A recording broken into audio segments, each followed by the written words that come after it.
Mari kita lanjutkan pengajian kitab Asy-Syifa bi Ta'rifi Huquqil Mustafa.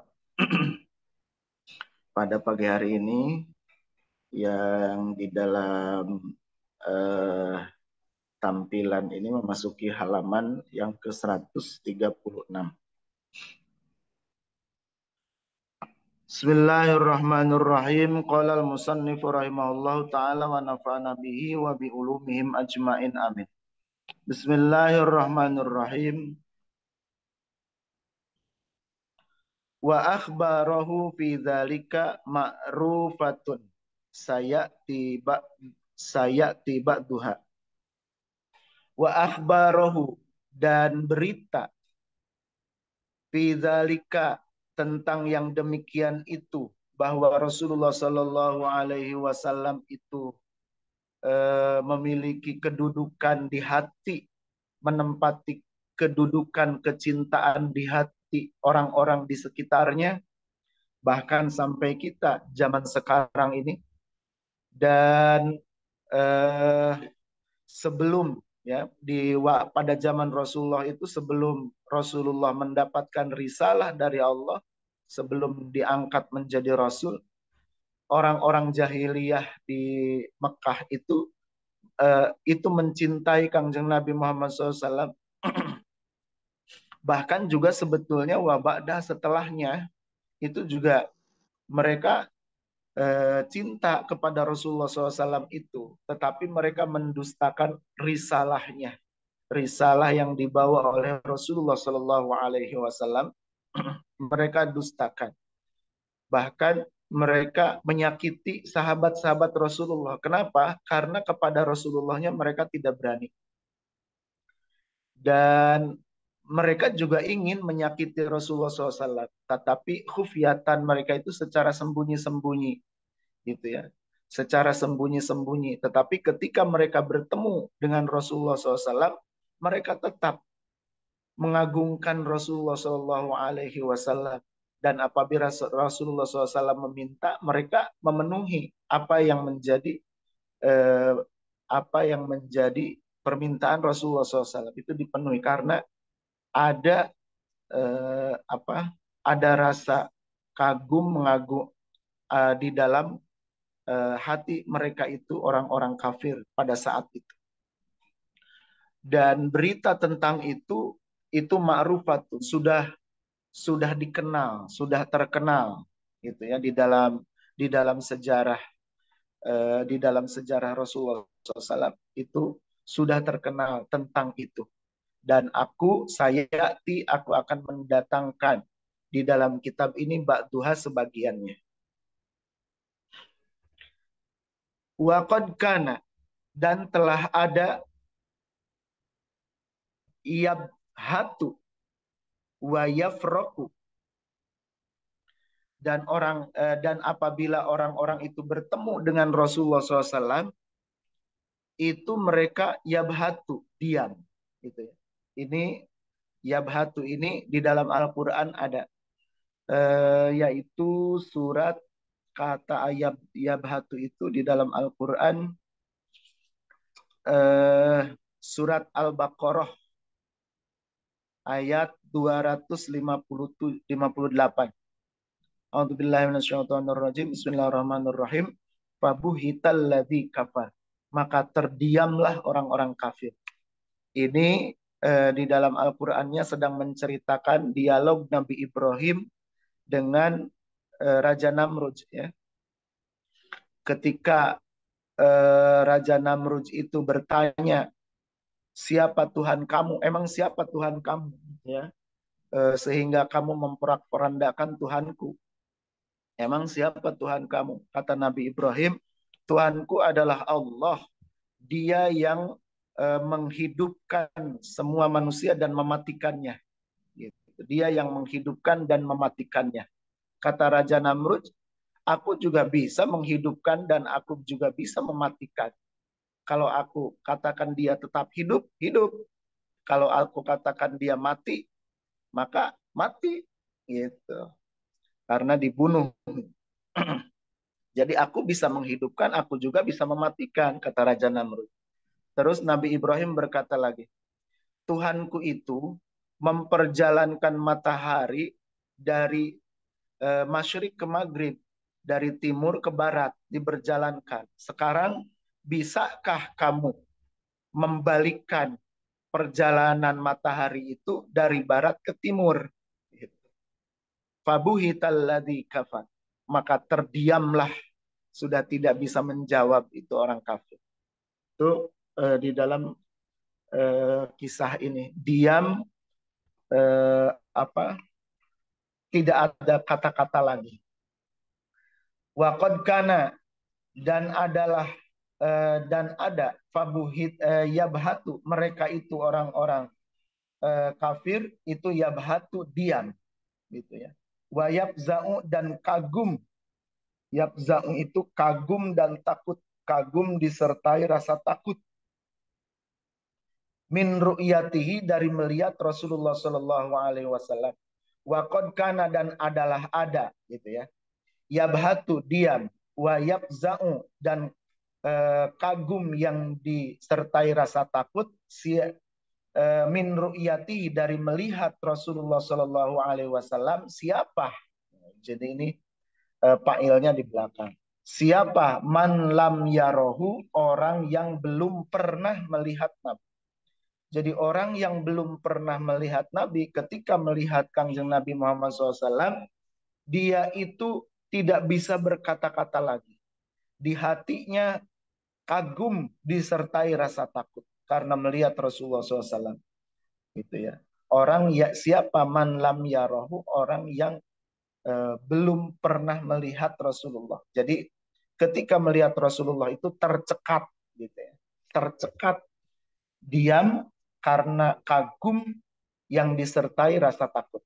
Itulah orang yang pertama kali bertemu dengan Rasulullah Shallallahu Alaihi Wasallam.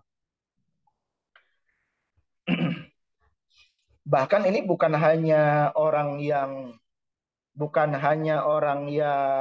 apa yang baru ketemu saja sebetulnya. Dikisahkan pada suatu ketika Rasulullah SAW sedang sendirian, beliau Rasulullah SAW itu berteduh di bawah sebuah pohon. Ya, Rasulullah beristirahat di bawah sebuah pohon dan sendirian. Tiba-tiba terlihat oleh orang kafir namanya Daksur. Kemudian Daksur ini menghampiri Rasulullah Shallallahu Alaihi Wasallam. Ya Muhammad, kemarin kamu banyak teman kamu, gitu ya. Kemarin kamu bersama teman-teman kamu, boleh jadi kamu bertingkah. Sekarang kamu sendirian. Kalau aku tebas batang lehermu, sambil Datsur ini sambil menghunus pedang. Kalau sekarang aku tebas batang lehermu, siapa yang akan menolong kamu? Rasulullah dengan tenang menjawab, Allah.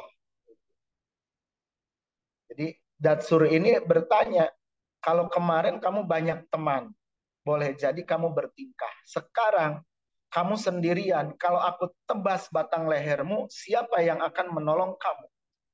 Allah, sabda Rasulullah. Ketika mendengar bahwa yang akan menolong Rasulullah itu adalah Allah, kalimat Allah kalau diucapkan oleh orang yang bersih jiwanya itu lain efeknya. Sehingga karena Rasulullah mengucapkan kalimat Allah yang akan menolong saya, itu Datsur gemetar. Ya, gemetar, saking takutnya. Gemetar seluruh tubuhnya, keringat dingin keluar dari sekujur tubuhnya, sampai pedang yang sedang dipegangnya itu licin dan terlepas. Inilah kehebatan Rasulullah Shallallahu Alaihi Wasallam. Jadi kalimat Rasulullah memiliki sifat yang seperti itu karena kedekatannya dengan Allah Subhanahu Wa Taala, keyakinannya yang sangat sempurna kepada Allah Subhanahu Wa Taala, sehingga ketika beliau mengucapkan kalimat Allah, maka orang kafir, ya, yang akan membunuhnya itu belum diapa-apain, bahkan dia yang sedang memegang pedang itu menjadi takut, gemetar, berkeringat, sehingga tangannya yang memegang pedang itu penuh keringat, licin, dan terlepas. Inilah Rasulullah Shallallahu Alaihi Wasallam di dalam kisah beliau.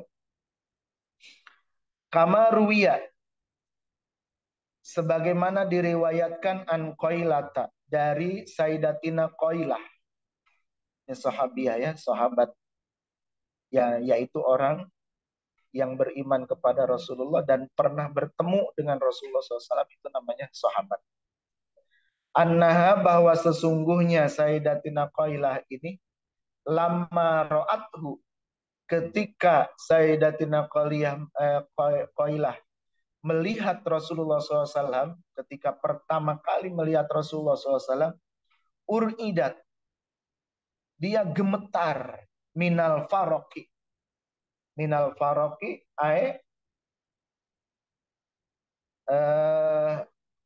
farok itu artinya yadhasu wa yafza'u, dari kagum, tadi yafroku dari di atas itu, ya. Wa yafroku itu nomor 5, ininya yadhasu wa yafza'u, takut, kagum, dan takut. Jadi Sayyidatina Qailah ini gemetar karena kagum dan takut kepada Rasulullah SAW. Faqala, maka berkata Rasulullah Shallallahu Alaihi Wasallam, ya miskinah, alaika bis sakinah. Ya miskinah, duh kasihan, gitu kan. Ketika Rasulullah melihat Sayyidatina Qailah itu gemetar karena kagum dan takut kepada Rasulullah SAW. Ya miskinah, duh kasihan, alaiki sakinah, tenanglah engkau, tenanglah. Jadi samar oleh Rasulullah SAW itu Sayyidatina Qailah ditenangkan karena gemetar. Itu bahasa Sundanya ngadeg-deg, karena kagum dan takut. Takutnya itu bukan takut karena takut akan di apa ya? Kalau kita takut sama harimau itu takut. Takut sama ke bahasa kita takut. Takut ketika kita bertemu dengan harimau. Ada lagi takut ketika kita bertemu dengan orang yang memiliki kedudukan tinggi, misalnya guru kita. Gitu. Kita bertemu guru. Itu dulu waktu saya masih kecil, gitu, masih SD, itu ketika guru lewat ketika kita sedang bermain-main di jalan, gitu ya, itu ada guru lewat, itu anak-anak kecil itu melihat guru lewat itu malah lari dan ngumpet gitu di pagar-pagar, di pohon-pohon yang menjadi penghalang dengan pagar itu, ya, pagar-pagar yang dari tanaman itu anak-anak itu malah ngumpet nunggu gurunya lewat gitu. Nah, itu juga takut, tetapi takutnya bukan takut seperti melihat harimau, tapi itulah takut karena mahabbah, ya, ada rasa hebat, kagum kepada gurunya. Sehingga ketika guru itu mengetahui murid-muridnya itu ketika bertemu dengan beliau itu malah berlarian ngumpet, di kelasnya itu dikasih tahu, jangan ngumpet kalau ketemu saya, justru temui dan ucapkan salam dan cium tangan gitu.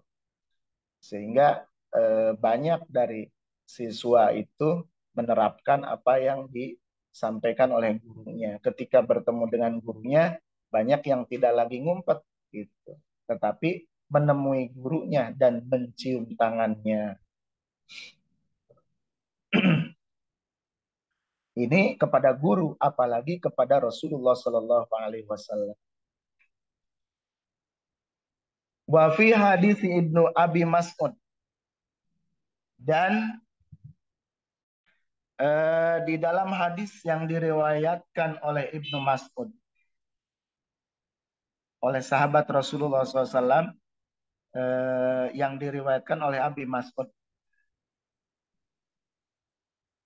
anna rojulan, bahwa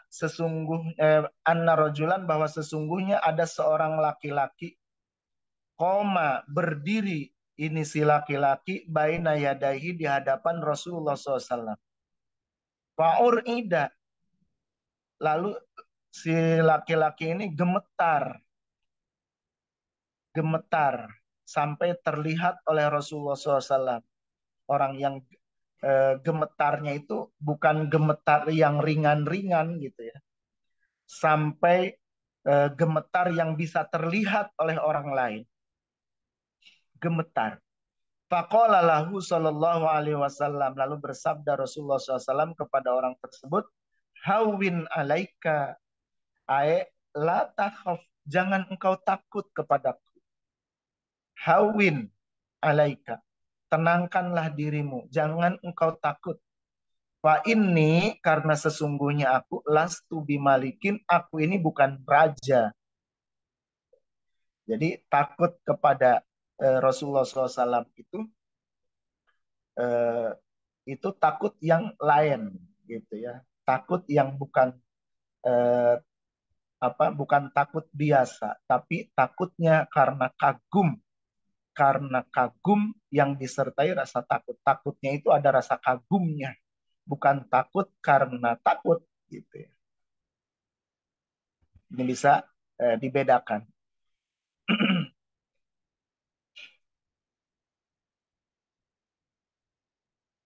Fa'amma azimuhu, fa'amma azimu qadrihi, maka adapun azimu qadrihi, agung kadarnya Rasulullah SAW itu, bin nubuwati, dengan kenabian. Kenapa? Karena Allah mensifati kadar kenabian itu eh, bil azomati, dengan keagungan. Kenapa Allah mensifati kadar kenabian ini dengan keagungan? Jadi Rasulullah itu seorang nabi, maka beliau itu menjadi agung kadarnya. Gitu.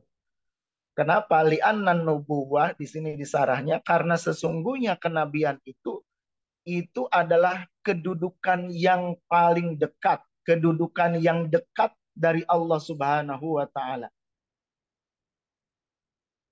Jadi tidak diragukan lagi, orang yang dekat kepada Allah Subhanahu wa taala itu adalah akan memiliki kadar yang agung dengan sendirinya, karena Allah Subhanahu wa taala yang mengagungkannya. Gitu. Para ulama itu diagungkan, itu ulama ya. Maksudnya para ulama saja itu yang betul-betul dekat kepada Allah Subhanahu wa taala itu mendapatkan kedudukan yang agung di hati masyarakat. Apalagi beliau Rasulullah SAW, beliau adalah seorang nabi. Gitu. Rasulullah kadarnya itu tinggi karena beliau seorang nabi bin nubuwah. Wa syarifu manzilatihi birrisalah. Wa syarifu manzilatihi, dan mulia kedudukannya Rasulullah Shallallahu Alaihi Wasallam itu birrisalah, dengan risalah, artinya eh, wahyu yang disampaikan kepada masyarakat, kepada umat masyarakat. Ar-risalah. Jadi wahyu dari Allah yang disampaikan kepada umat manusia itu adalah misi risalah, misi kerasulan, kerasulan Rasulullah SAW. Misinya itu adalah menyampaikan apa yang disampaikan dari Allah Subhanahu wa taala, itu risalah. Allah telah menjadikan kedudukan risalah itu Allah menjadikan kedudukan risalah yang dibawa oleh Rasulullah SAW itu mulia. Ja'ala manzilatu risalati syarifatun. Allah telah menjadikan kedudukan risalah itu memiliki kedudukan yang mulia. Karena risalah itu, apa yang dibawa oleh Rasulullah SAW itu adalah sesuatu yang hak, yang memang benar, akan membawa keselamatan, kebahagiaan dunia dan akhirat bagi manusia.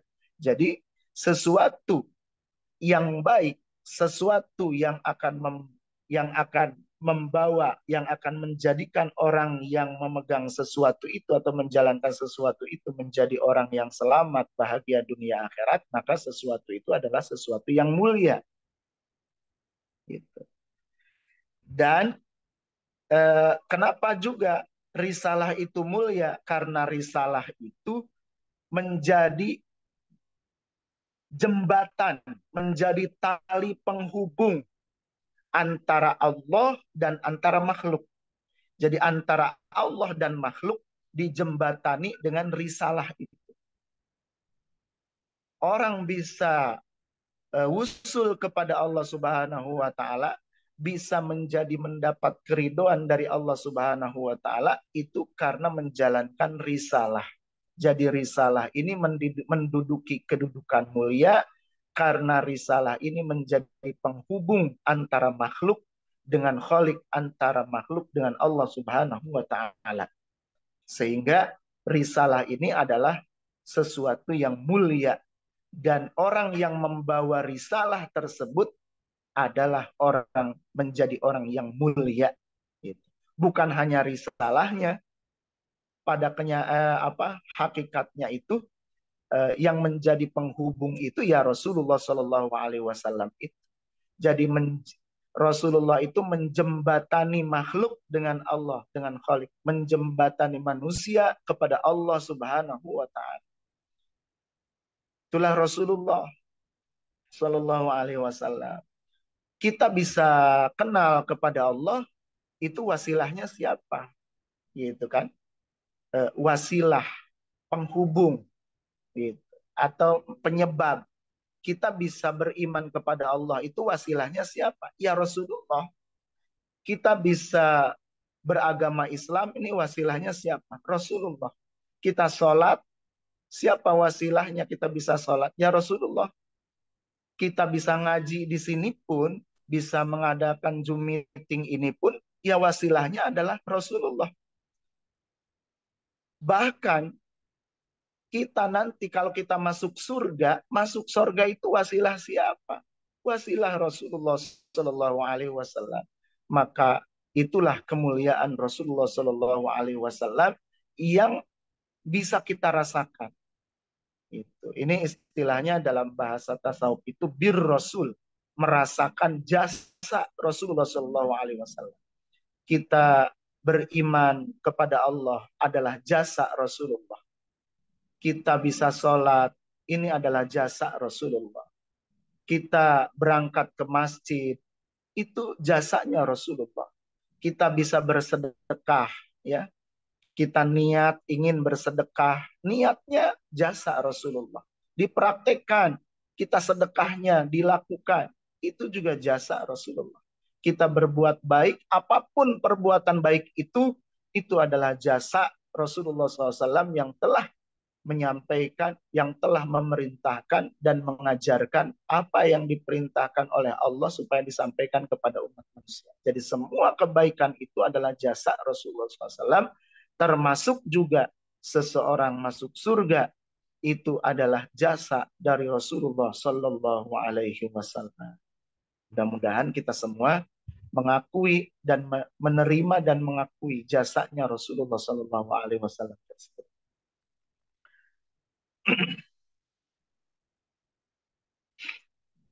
Wa inafaturut batihi. Wa inafaturut batihi. Dan tinggi martabatnya Rasulullah SAW itu bil istifai, dengan terpilih. Dengan dengan pilihan. Jadi dengan terpilihnya Rasulullah menjadi orang yang paling dekat dengan Allah Subhanahu wa taala. Di sini menunjukkan bahwa siapapun yang bisa dekat dengan Allah, dia akan memiliki martabat yang tinggi. Dan martabat yang tinggi itu yang paling tinggi, martabat yang paling tinggi, makanya di sini inafah bukan rofa'a, yang menggunakan kata rofa'a. Karena di sini puncaknya martabat itu adalah Rasulullah Shallallahu Alaihi Wasallam. Jadi pilihan yang terpilih di antara yang terpilih. Kalau eh, Nabi Ibrahim memiliki gelar Khalilullah, pilihan Allah, ya kekasih Allah, maka Rasulullah SAW memiliki gelar Habibullah. Lebih tinggi, lebih dekat kepada Allah Subhanahu wa taala, lebih tinggi kedudukannya. Martabat Rasulullah, kedudukan Rasulullah itu tinggi karena Rasulullah terpilih sebagai makhluk yang paling dekat kedudukannya di sisi Allah Subhanahu wa taala. Wal karamati fid dunya, wal karamati fid dunya, dan Rasulullah SAW itu mulia fid dunya, di dunia ini pun adalah menjadi orang yang paling mulia. Kalau orang-orang kafir mau bicara dengan jujur, mereka juga mengakui kemuliaan Rasulullah SAW. Sehingga ada seorang pengarang buku dari orang kafir yang menyusun urutan orang-orang yang paling berpengaruh di dunia, gitu. The 100 person, gitu. 100 orang, 100 tokoh yang paling berpengaruh di dunia, itu penyusunnya itu bukan orang muslim, mereka yang penyusunnya itu orang non muslim, tetapi dia kalau dia jujur, karena dia berkata jujur gitu ya, orang non muslim ini jujur dengan penelitiannya, maka dia menempatkan Nabi Muhammad SAW itu sebagai urutan pertama manusia yang paling berpengaruh seluruh dunia. Dari zaman dulu sampai sekarang, yang paling berpengaruh itu adalah urutan pertamanya adalah Rasulullah SAW, Nabi Muhammad. Itu kata orang kafir, apalagi kata orang Islam. Jadi Rasulullah SAW itu diakui kemuliaannya bukan hanya oleh orang Muslim, tetapi juga oleh orang non-Muslim atau orang kafir. Kalau mereka jujur, mereka mengakui kemuliaan Rasulullah SAW. Fa'amrun, maka urusan ini yaitu martabat atau kedudukan Rasulullah SAW, huwa mablagun nihayah, itu puncaknya ujung, gitu ya, puncaknya ujung. Jadi sudah di antara makhluknya Allah Subhanahu wa taala itu, Rasulullah SAW itu kedudukannya itu sudah sampai pada puncaknya kedudukan yang paling tinggi, tidak ada lagi di atasnya, gitu. Tidak ada lagi kedudukan tertinggi di atasnya. Mablagun nihayah, martabatnya itu sungguh berada di puncak kedudukan yang tertinggi. Summa huwa fil akhirati, kemudian di akhirat Rasulullah SAW, summa kemudian huwa, beliau Rasulullah SAW fil akhirat, di akhirat, itu sayyidu waladi Adam. Rasulullah itu pemimpinnya anak-anak Adam, pemimpinnya umat manusia. Sebagaimana Rasulullah SAW di dalam sabdanya, ana sayyidu waladi Adam, aku ini ana sayyidu waladi Adam wala fakhra, aku ini adalah pemimpinnya anak Adam, gitu, pemimpinnya manusia, wala fakhra, dan aku tidak sombong, artinya aku menyampaikan ini karena memang yang sesungguhnya, gitu. Aku ini menyampaikan ini karena memang harus diberitahukan kepada kalian semua bahwa aku ini adalah pemimpinnya umat seluruh umat manusia. Itulah Rasulullah SAW di akhirat menjadi pemimpin seluruh manusia yang disidang, gitu. Karena di akhirat itu yang disidang itu adalah manusia. Jadi seluruh manusia itu dipimpin, pemimpinnya itu adalah Rasulullah SAW. Tidak ada yang bisa masuk surga lebih dulu tanpa tanpa izin dari Rasulullah SAW gitu ya. Para nabi pada saat itu diminta oleh umatnya untuk memberikan pertolongan. Semuanya para nabi itu angkat tangan, tidak bisa memberikan pertolongan. Kemudian dari Nabi Adam terus sampai terakhir Nabi Muhammad SAW. Ketika mereka memohon syafaat kepada Rasulullah SAW, memohon pertolongan ini bagaimana nabi-nabi yang lain nyerah, maka Rasulullah SAW sujud kepada Allah Subhanahu wa Ta'ala. Maka kemudian Rasulullah SAW diberikan izin oleh Allah Subhanahu wa Ta'ala untuk memberikan syafaat. Maka Rasulullah SAW di dalam hadis sahih ya, Rasulullah memberikan syafaat kepada 70.000 orang. Itu otomatis syafaat itu diberikan kepada para anbiya wal mursalin dan sahabat-sahabat Rasulullah SAW. Sampai 70.000 orang. Dan yang 70.000 ini memberikan syafaat kepada 70.000 lagi. Itulah orang, jadi sekitar 4,9 miliar orang dari zaman Nabi Adam sampai akhir zaman itu mendapatkan syafaat dari Rasulullah SAW, masuk surga tanpa dihisab. Masuk surganya tanpa dihisab. Jadi siapapun yang paling dekat dengan Rasulullah SAW itu insya Allah mendapatkan syafaat dari Rasulullah. Mudah-mudahan kita bisa dekat dengan Rasulullah dan di akhirat nanti kita mendapatkan syafaat Rasulullah SAW. Amin ya Allah ya Rabbal Alamin. Wa ala makna, dan pada makna ini, wa ala makna, dan pada makna hazal fasli, pasal ini, nazamna, aku telah menyusun hazal qasmi, bagian ini, ya bagian ini telah aku susun di awal bab gitu ya, bi asrihi, secara utuh. Jadi aku telah menyampaikannya secara utuh. Faslun, wallahu a'lam. Demikianlah pengajian kita pagi hari ini, membahas, menerjemahkan dan membahas kitab Asy-Syifa. Mudah-mudahan bermanfaat, dan apabila ada yang salah saya mohon maaf yang sebesar-besarnya. Mudah-mudahan ya kita berdoa, mudah-mudahan kita menjadi umat Rasulullah SAW yang diakui sebagai umat Rasulullah SAW dan mendapatkan syafaat dari Rasulullah SAW. Hadanallah wa iyyakum ajmain, wabillahi taufiq wal hidayah, wa min Rasulillah SAW asy-syafa'ah wa tarbiyah. Assalamualaikum warahmatullahi wabarakatuh.